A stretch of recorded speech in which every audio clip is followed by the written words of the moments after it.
ఈ మధ్యకాలంలో రేవంత్ రెడ్డి భారతీయ జనతా పార్టీ మీద, కేంద్ర ప్రభుత్వం మీద చాలా పెద్ద ఎత్తున దూకుడు కనబరుస్తున్నారు.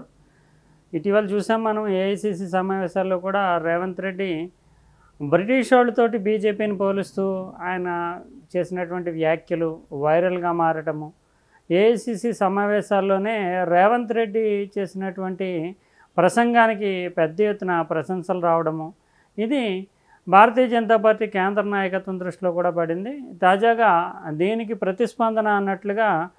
ప్రధానమంత్రి నరేంద్ర మోడీయే స్వయంగా స్పందిస్తూ తెలంగాణని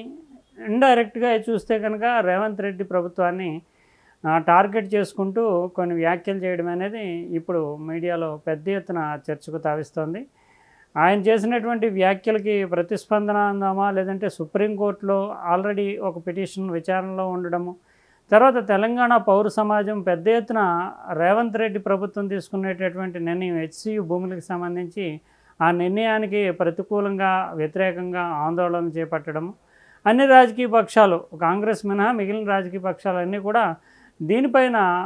వ్యతిరేకంగా స్పందించడం, వీటన్నిటిని దృష్టిలో పెట్టుకుంటూ తాజాగా నిజానికి ఇక్కడ కాకపోయినప్పటికీ అంటే తెలంగాణ పర్యటనలో ఆయన ప్రధానమంత్రి వ్యాఖ్యలు చేస్తే కనుక అర్థం చేసుకోవచ్చు, కానీ ఆయన హర్యానా పర్యటనలో ఉంటూ తెలంగాణకు సంబంధించి వ్యాఖ్యలు చేయడము,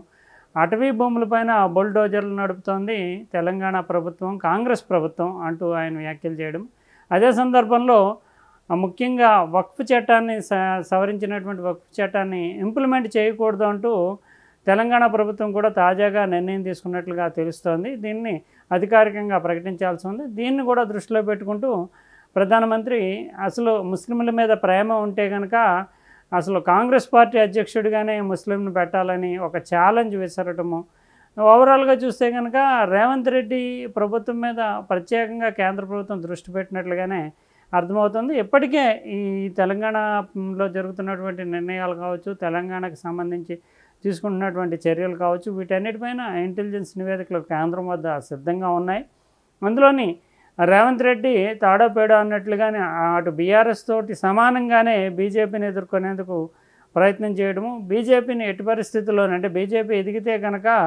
అటు కాంగ్రెస్ పార్టీకి ప్రత్యామ్నాయంగా ఒక ఇబ్బందికరమైనటువంటి రాజకీయ వాతావరణం ఏర్పడుతుంది కనుక రేవంత్ రెడ్డి భుజస్కంధాల మీద వేసుకుంటూ బీజేపీ మీద సీరియస్గానే ఆయన పోరాటం చేయడం అనేది కనిపిస్తుంది. మిగిలినటువంటి అంటే మంత్రివర్గంలో సభ్యులు కావచ్చు, లేదంటే కాంగ్రెస్ పార్టీకి చెందినటువంటి స్థానిక రీజనల్ నాయకులు కావచ్చు, వీళ్ళంతా బీఆర్ఎస్ని కొంతమేరకు విమర్శలు చేస్తుంటే భారతీయ జనతా పార్టీని ఎదుర్కొనేటటువంటి బాధ్యతను మాత్రం రేవంత్ రెడ్డి స్వయంగా తీసుకున్నట్లుగా అర్థమవుతుంది. దీనికి సంబంధించి బీజేపీ నాయకత్వం కూడా రేవంత్ రెడ్డిని టార్గెట్ చేసేటటువంటి ఏ అవకాశాన్ని వదులుకోకూడదు అంటూ కేంద్ర నాయకత్వం ఇప్పటికే సూచనలు ఇచ్చినట్లుగా తెలుస్తుంది. దీనికి ఒక సంకేతంగా అంటే బండి సంజయ్ కావచ్చు, అరవింద్ కుమార్ కావచ్చు, కిషన్ రెడ్డి కావచ్చు, వీళ్ళంతా ఇక్కడ ఇప్పటికే రేవంత్ రెడ్డి మీద విమర్శలు చేస్తున్నారు, కానీ పెద్ద ఎత్తున ఏ అవకాశం వచ్చినా సరే ప్రభుత్వం మీద అంటే కాంగ్రెస్ ప్రభుత్వం మీద రేవంత్ రెడ్డి మీద విరుచుకుపడాలనేటటువంటి సంకేతాలు ఇచ్చే విధంగా ఆ ప్రధానమంత్రి స్పందించడం. నిజానికి ఈ ఇష్యూ అంటే హైదరాబాద్ సెంట్రల్ యూనివర్సిటీ భూములు కానీ ఇతరత్ర అంశాలు కానీ లోకల్ లీడర్షిప్ లేదంటే రాష్ట్ర బీజేపీ నాయకత్వం స్థాయిలోనే చూసుకోవాల్సినటువంటి వ్యవహారాలు అయినప్పటికీ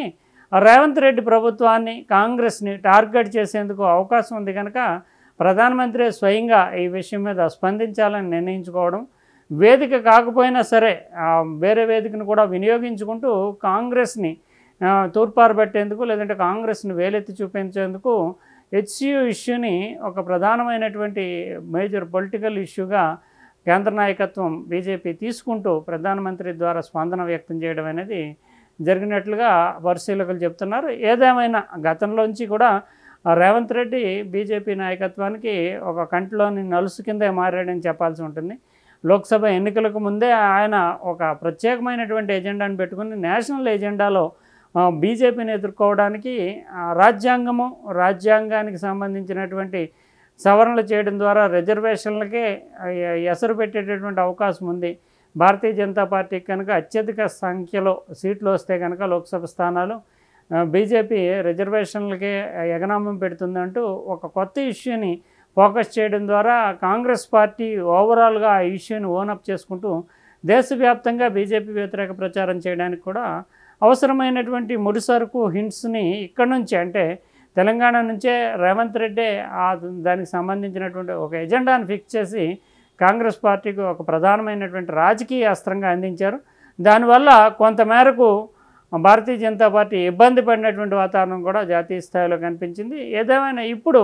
రేవంత్ మీద ఫుల్ ఫోకస్ తోటి వెళుతున్నట్లుగా కేంద్ర నాయకత్వం అంటే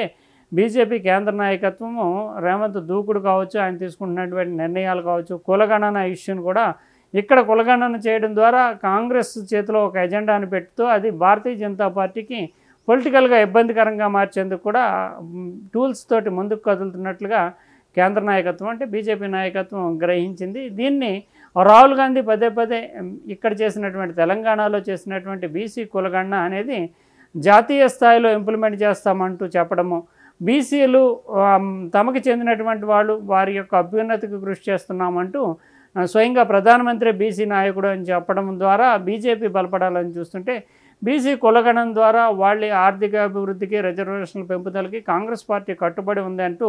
తెలంగాణలో చేసినటువంటి కులగణని ఒక ఎజెండాగా ముందుకు తీసుకెళ్లడం వల్ల భారతీయ జనతా పార్టీ కూడా తప్పనిసరి పరిస్థితుల్లో అనివార్యమైనటువంటి రాజకీయ అంశంగా బీసీ కులగణనకు సంబంధించి స్పందించక తప్పనటువంటి పరిస్థితి ఏర్పడుతుంది. ఇదంతా కూడా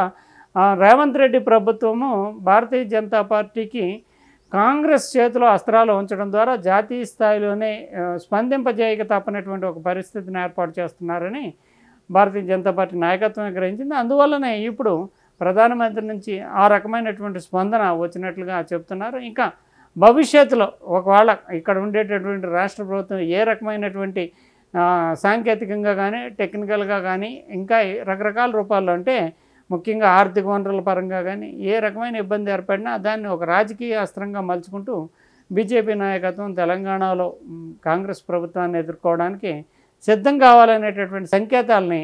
బీజేపీ అగ్రనాయకత్వం అందించినట్లుగా తాజాగా ప్రధానమంత్రి వ్యాఖ్యలను బట్టి అర్థం చేసుకోవాల్సి ఉంటుంది.